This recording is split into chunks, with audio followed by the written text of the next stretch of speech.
Tilak school of science બામણમાં online અભ્યાસ રસાયણ વિજ્ઞાન લેસન 2 દ્રાવણમાં તમારું હાર્દિક સ્વાગત છે. સ્કૂલ દિવસે દિવસે પહેલાં ઝલક જોઈશું અને સૌથી પહેલાં જોરદાર રિઝલ્ટ વિશે તમે વિચારી શકો છો કે આપણા મજાનું રિઝલ્ટ અહીંયા તૈયાર છે.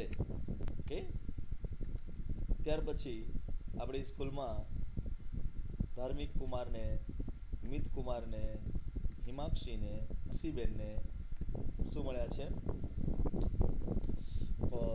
સ્કોલરશિપ સર્ટિફિકેટો મળ્યા છે. અને એ જ રીતે આપણું આ ધોરણ 12નું પરિણામ તમે જોઈ શકો છો. તો એવી જ તમારા પાસે પણ અપેક્ષા સાથે આપણે વિદ્યાર્થી મિત્રો, ફરી એકવાર આપણે શીખીશું દાખલાઓ.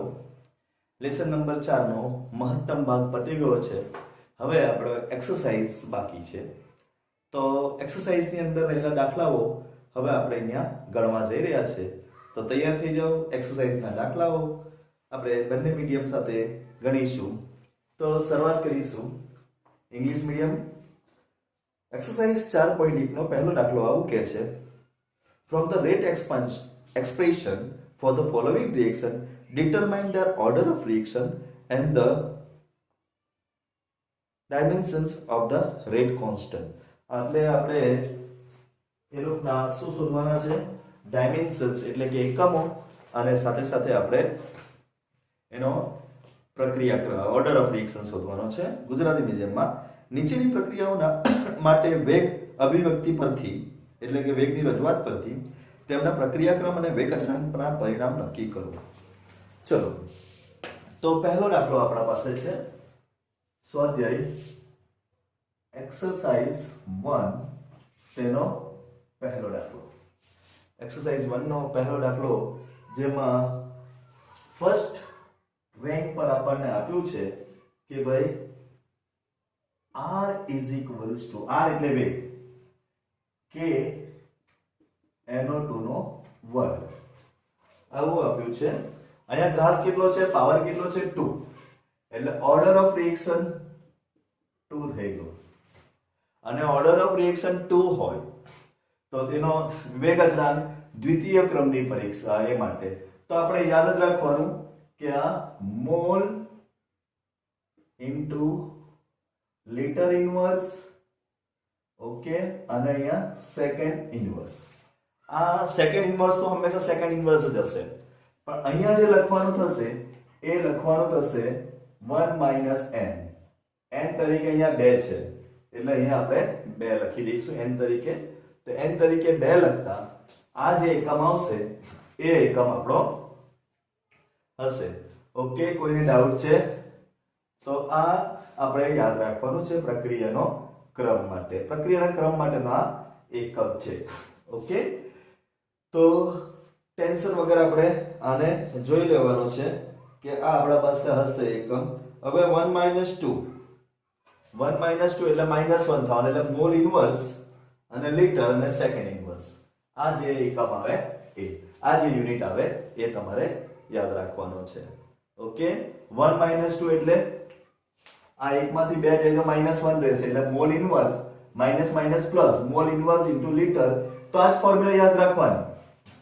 મેં તમને અહીંયા લખી આપી દઉં છું આ ફોર્મ્યુલા કે એકમ માટેની ફોર્મ્યુલા શું હોઈ શકે? તો એકમ માટેની ફોર્મ્યુલા, યુનિટ માટેની ફોર્મ્યુલા છે mall into litre inverse power 1 - n into second inverse. Okay, તો આ ફોર્મ્યુલા વાપરીને તમે એને ગણી શકો છો. તો પહેલા દાખલાનો ઉકેલ આ છે. સેકન્ડની અંદર આપણા પાસે છે વેગ સમીકરણ આપ્યું છે. Rate equation is given r is equals to k h2o and h2o ની સાથે પાછું શું છે? h2o2 અને i માઈનસ આવું આપ્યું છે આપણને. ઓકે, તો આના માટે n ઉપર 1 પાવર 1 પાવર એટલે 1 + 1 એટલે આ પણ સેકન્ડ ઓર્ડર છે. સેકન્ડ ઓર્ડર છે એટલે એનો એકમ પણ એનો 8 આવશે. તો ખૂબ જ સહેલું હોય છે કે what is order of reaction? The sum of power. પ્રક્રિયાનો ક્રમ શું છે? તો જે વેગ અચળાંક વેગ નિયમ છે એના અંદર જે પ્રક્રિયકો છે એની સાંદ્રતાના ઘાતાંકોનો સરવાળો એ આપણા પાસે છે. તો આ સેકન્ડ ઓર્ડર છે અને એના અંદર પણ આપણા પાસે એકમ આ જ રહેશે. ઓકે, ચલો ત્રીજો દાખલો છે. ત્રીજો સમ્સ કઈ આ રીતે છે આપણા પાસે કે r is equals to rate એટલે કે વેગ ઇઝ ઇક્વલ્સ ટુ k પછી જે CH3CHO એનો 3/2 ઓર્ડર એટલે પાવર છે 3/2. તો આનો કેટલો થઈ જશે આપણા પાસે n બરાબર 3/2. ઓકે, આપણા પાસે કયા ક્રમની પ્રક્રિયા છે? 3/2 ક્રમની પ્રક્રિયા છે. હવે અહીંયા આપણે mole into litre inverse to 1 - 3/2 મૂકી દઈએ. 1 - 3/2 એટલે -1/2 એટલે આપણા પાસે આવશે મોલ નો -1/2 પાવર, લિટર નો 1/2 પાવર અને સેકન્ડ ઇનવર્સ આ એનો એકમ હશે. સો આશા રાખું છું કે જે પહેલો દાખલો છે એ ના 3 તમને સમજ પડી ગઈ. હવે ચોથો અને છેલ્લો અંતિમ fourth and last, the question of the rate is r is equals to k into C2H5Cl. r is equals to k into C2H5Cl. r is equals to k into C2H5Cl. આમાં કોઈ પાવર નથી. that means n equals to first order અને first order માટે તો બધાને મળે જ છે કે એકમ શું હોય છે? s inverse. અહીંયા 1 - 1 0 થઈ જશે એટલે આખો આ ટર્મ નીકળી જશે અને ખાલી સેકન્ડ ઇન્વર્સ થઈ જશે. તો પહેલો સમ આટલો ઈઝી છે. હું આશા રાખું તમને બધાને આવડી ગયો પહેલો સમ. કશો ભાગ મારવાનો નથી પહેલા દાખલામાં. તો પહેલો દાખલો અહીં પૂર્ણ થાય છે. ઓકે, ચલો પહેલા દાખલા પછી હવે આપણે આવી રહ્યા છે બીજા દાખલા ઉપર. તો હું બીજો દાખલો વાંચીશ અને પછી એના ઉપર આપણે આગળ ચાલીએ. તો બીજો દાખલો ગુજરાતી મીડિયમ માટે, પહેલા ઇંગ્લિશ મીડિયમ માટે લઈ લઈએ. તો ઇંગ્લિશ મીડિયમ માટે પહેલો દાખલો છે, બીજો દાખલો છે. For the reaction 2a plus b that give a to b, the rate is given KAB square with the K is equals to 2.0 into 10 raised to -6 mole -2 liter -2 S inverse. Calculate the initial rate of the reaction when R is equals to 0. A is equals to 0.1, B is equals to 0.2 mole per liter.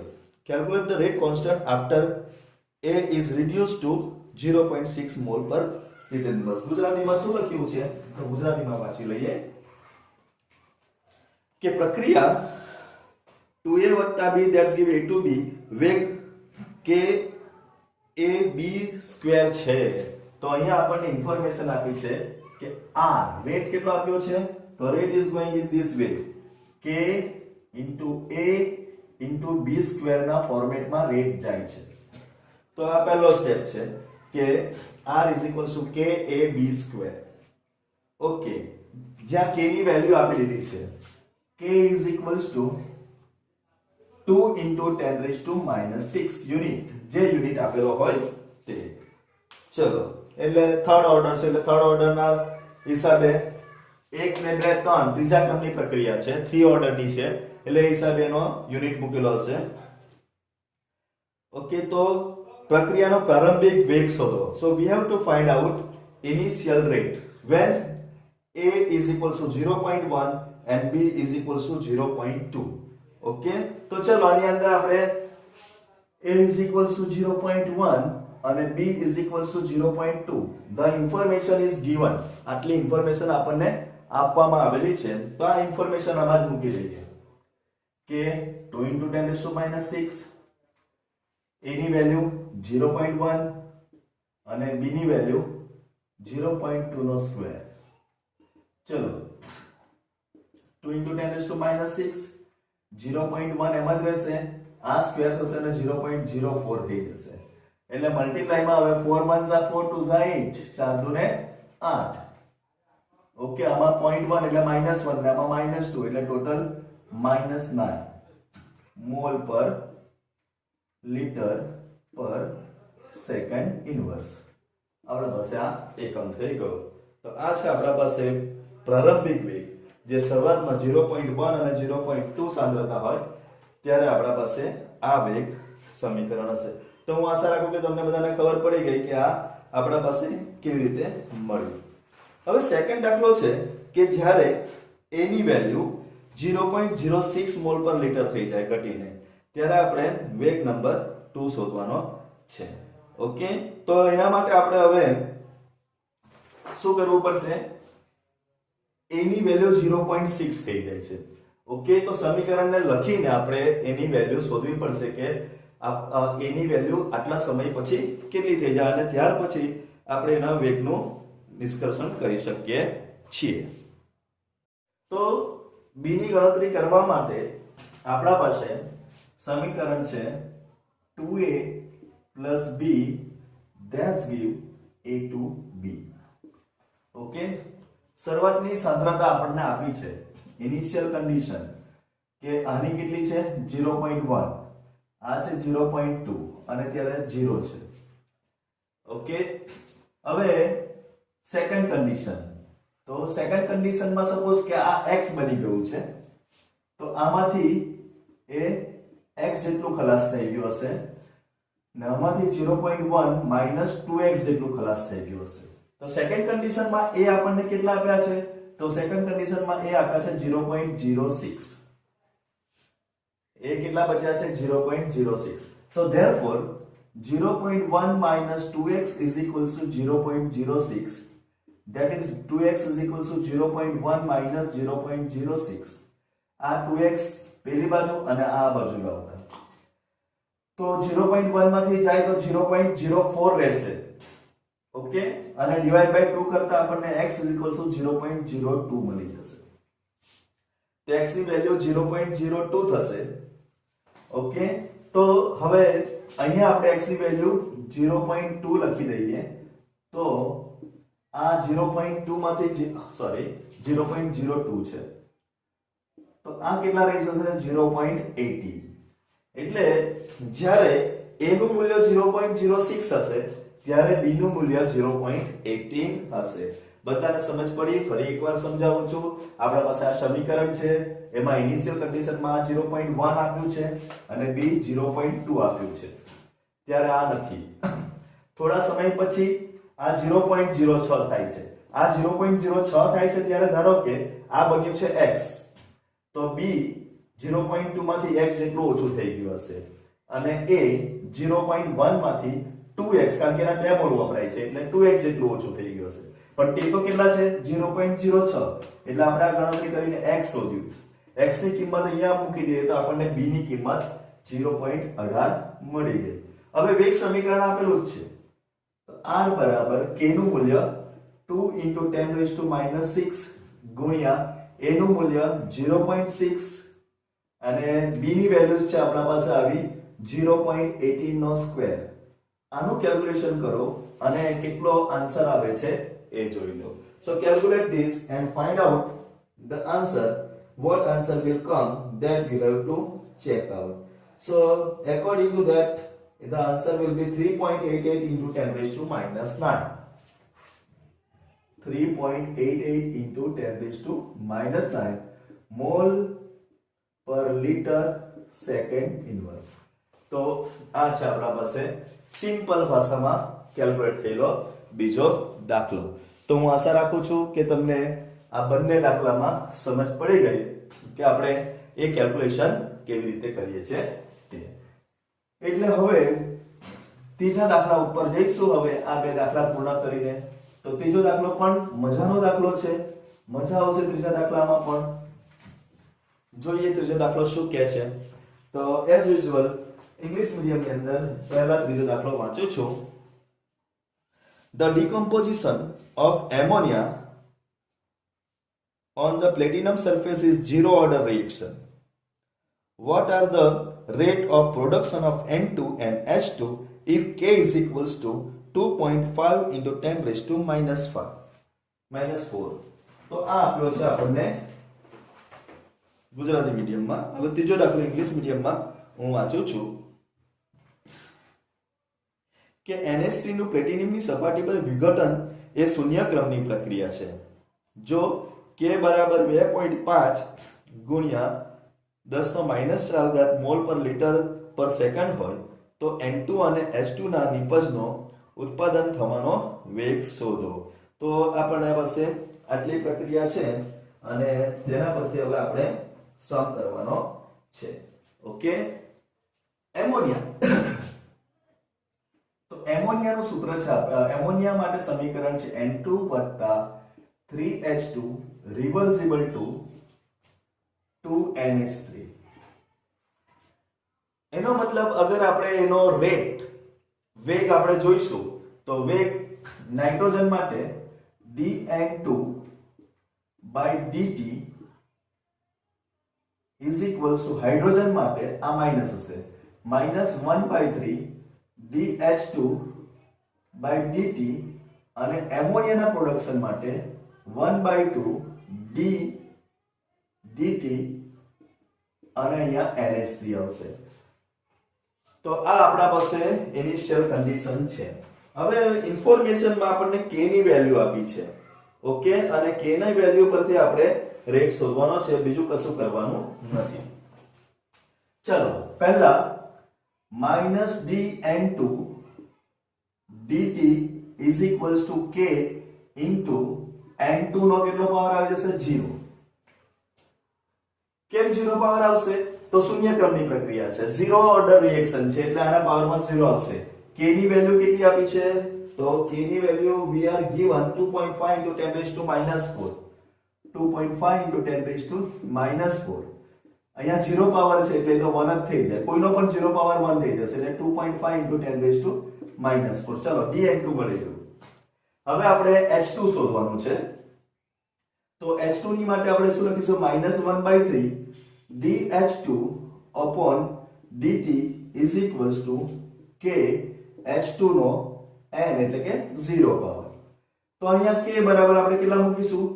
2.5 into 10 raised to -4 અને આ 3 છે એ નીચે 3 ઉપર જતા રહેશે એટલે અહીંયા 3 આવી જશે એટલે 7.5 into 10 raised to -4.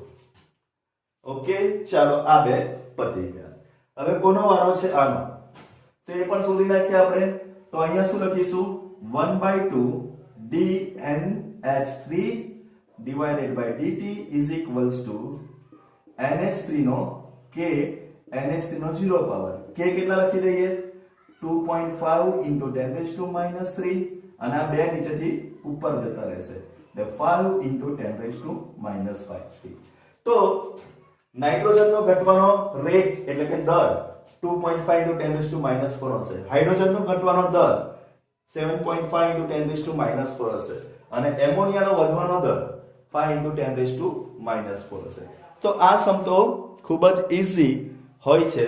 સો હું આશા રાખું કે તમને આ દાખલામાં પણ સારી એવી સમજણ પડી ગઈ. ઓકે, નીચેથી ખાલી પેલો શૂન્ય ક્રમની પ્રક્રિયા છે એટલે ઘાત કેટલો લખી દેવાનો? 0. એટલે એની સાંદ્રતાનો કોઈ મતલબ જ નથી અને એટલા માટે દાખલામાં આપણને સાંદ્રતા આપવામાં આવેલી નથી. તો ચાલો ચોથો દાખલો. ચોથો દાખલો આપણા પાસે કંઈક આવો છે. The decomposition of dimethyl ether leads to the formation of CH4H2 and CO and the reaction rate is given by rate is equals to K CH3O CH3 raised to 3/2. એટલે 3/2 ઓર્ડરની આ પ્રક્રિયા છે. The rate of the reaction is followed by increase in pressure is in a closed vessel so that the rate can be expressed in terms of the partial pressure in dimethyl ether is rate is equals to partial pressure 3/2. If the pressure is measured in bar and time in minute, then what are the units of rate and rate constant?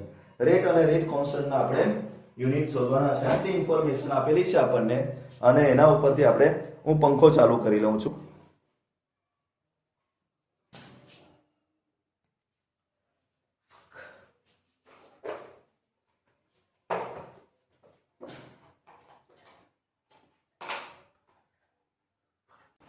હવે ગુજરાતી મીડિયમમાં શું આપ્યું છે એ આપણે વાંચી લઈએ કે dimethyl ઇથરનું વિઘટન CH4H2 અને CO માંની બનાવટમાં પરિણમે છે. આ પ્રક્રિયાનો વેગ આ પ્રમાણે આપી શકાય છે. વેગ બરાબર કે CH3O CH3 નો 3/4 ઘાત. પ્રક્રિયાનો વેગ બંધ પાત્રમાં દબાણના વધારે કરીને અનુસરી કરી શકાય છે. એટલે કે દબાણ એટલે કે 12 આપેલું છે, જેથી વેગ અચળાંક ડાયમિથાઇલના આંશિક દબાણમાં અભિવ્યક્ત કરી શકાય છે. તો વેગ બરાબર કે P CH3O CH3 3/4. ઓકે, તો આનો ઉપયોગ કરીને આપણે શોધવાનું છે કે વેગ અચળાંક અને વેગનો એકમ શું હશે.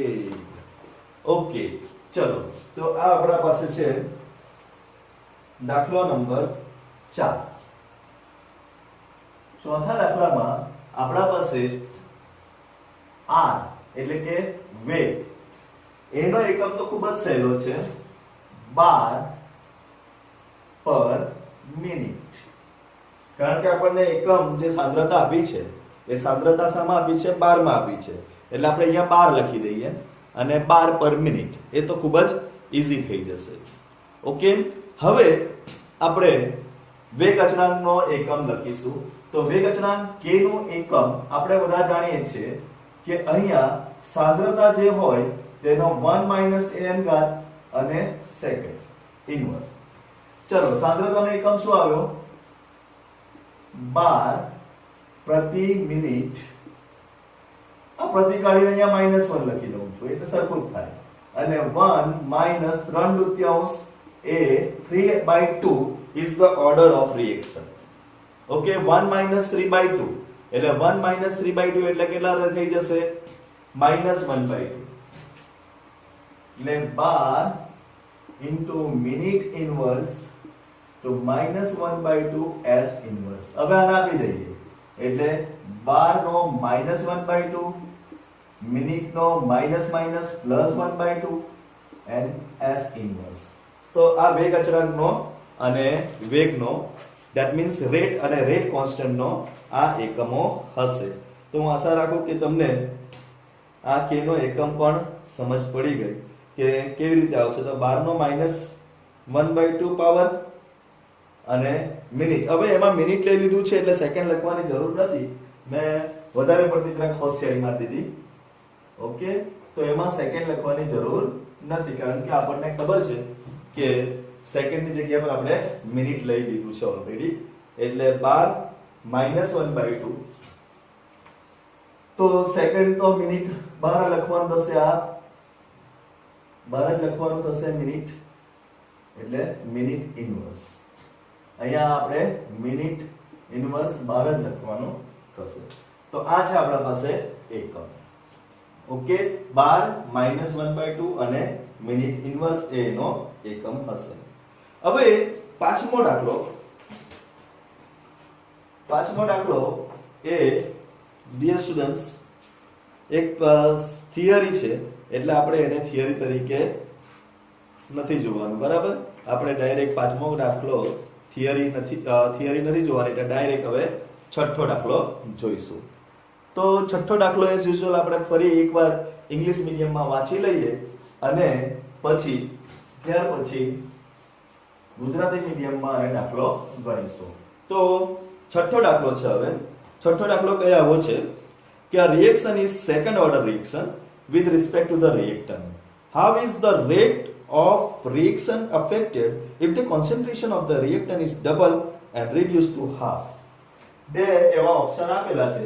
ગુજરાતી મીડિયમમાં લખ્યું છે કંઈક આવું કે એક પ્રક્રિયાનો વેગ પ્રક્રિયાના સંદર્ભમાં દ્વિતીય ક્રમનો છે. પ્રક્રિયાની વેગની અસર પામશે જો પ્રક્રિયાની સાંદ્રતા બમણી કરવામાં આવે અને અડધી કરવામાં આવે. તો આમ આપણા પાસે બે આ સાંદ્રતા ઉપર શું અસર થશે એની આપણને માહિતી આપવામાં આવેલ છે. તો ચલો આપણે આ ગણતરી કરીએ. સૌથી પહેલા તો દ્વિતીય ક્રમની પ્રક્રિયા છે એના માટે આપણે વેગ નિયમ એટલે કે રેટ રૂલ્સ, રેટ ઓર્ડર લખી દઈએ. તો r k r/n. આ બધાને ખબર છે કે વેગ is equals to k into r raised to n. હવે અહીંયા દ્વિતીય ક્રમની આપેલી છે, second order reaction is given, that's why r raised to 2 કરી નાખવાનું, સેકન્ડ ઓર્ડર છે એટલે.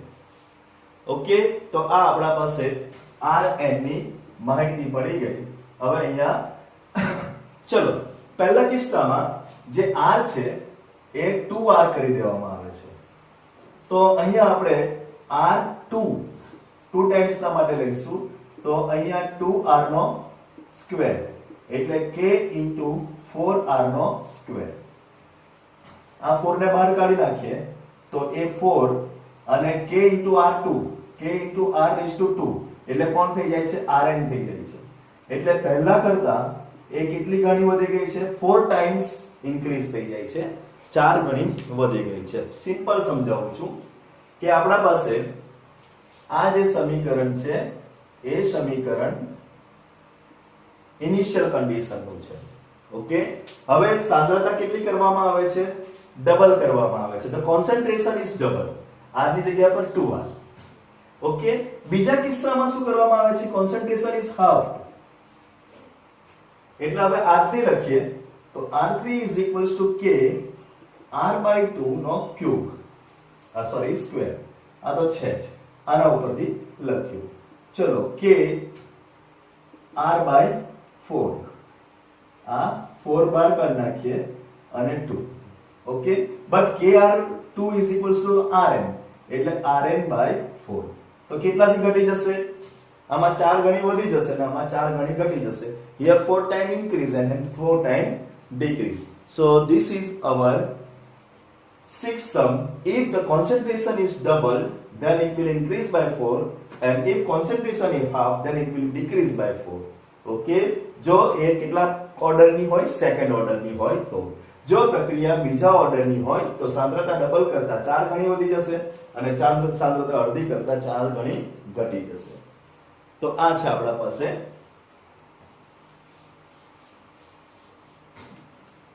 ઓકે, તો હવે આગળ વધીએ અને આગળ આપણા પાસે છે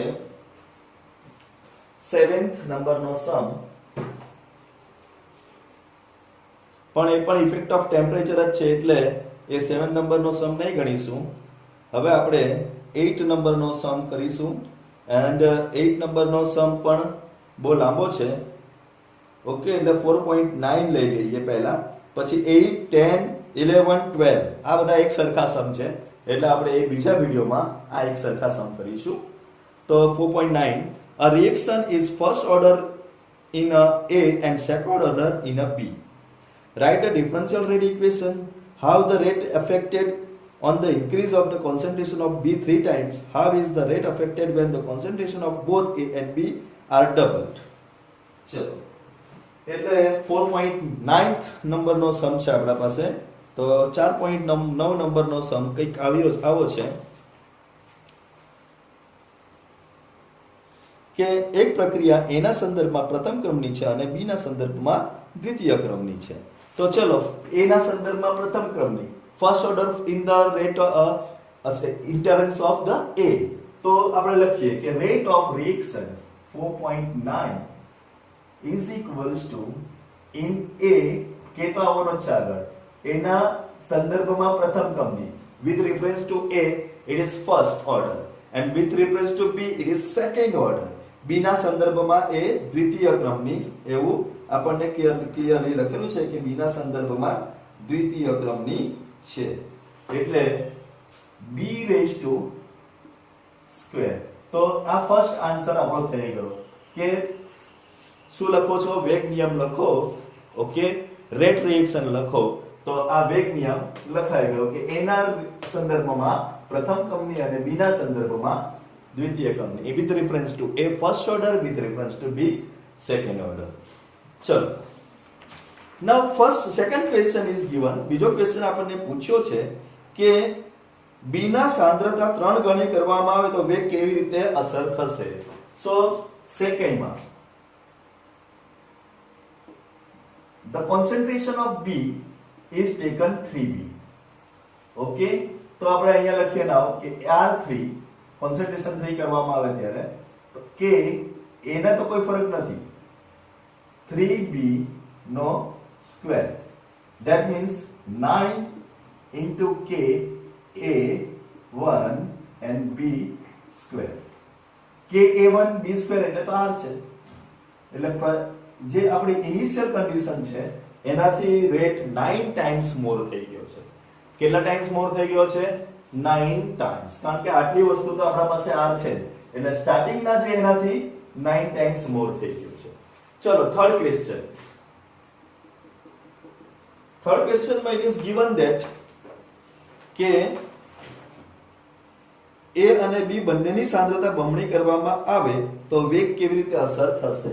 તો concentration of a and b both are double. તો a ની જગ્યા પર હવે આપણે શું લખી શકીએ? 2a and b ને પ્લેસમાં 2b. ચલો લખી દઈએ આમાં. તો r આપણે ડેશ લખી દઈએ. r dash is equals to k. a નું કોન્સન્ટ્રેશન ડબલ કરી નાખ્યું છે, b નું કોન્સન્ટ્રેશન પણ ડબલ કરી નાખ્યું છે. અહીંયા 1 પાવર છે અને અહીંયા 2 પાવર છે. ઓકે, તો એનું કોન્સન્ટ્રેશન તો 2h થશે. ઓકે, k એમ જ રહેશે અને b નું કોન્સન્ટ્રેશન 4 થઈ જશે. એટલે અહીંયા a નો 1 પાવર b નો સ્ક્વેર. 4 2 ઝા 8. પણ k a1 b2 r છે. એટલે જો કોન્સન્ટ્રેશન ઓફ બંનેનું ડબલ કરવામાં આવે તો આપણે શું થઈ શકીએ કે 8 ટાઈમ્સ માં વધારો થઈ જશે, 8 ગણો વધારો થઈ જશે. તો આ હતું આપણું એક્સરસાઇઝ 4.1 નો કયો એ નંબરનો સમ છે? 4.9 નંબરનો. તો હું આશા રાખું કે તમને આ જે 5 દાખલાઓ ગણ્યા છે એ 5 દાખલાઓમાં સમજણ પડી. ના સમજણ પડી હોય તો તમે મેસેજ કરી શકો છો. ઓકે, જય હિન્દ.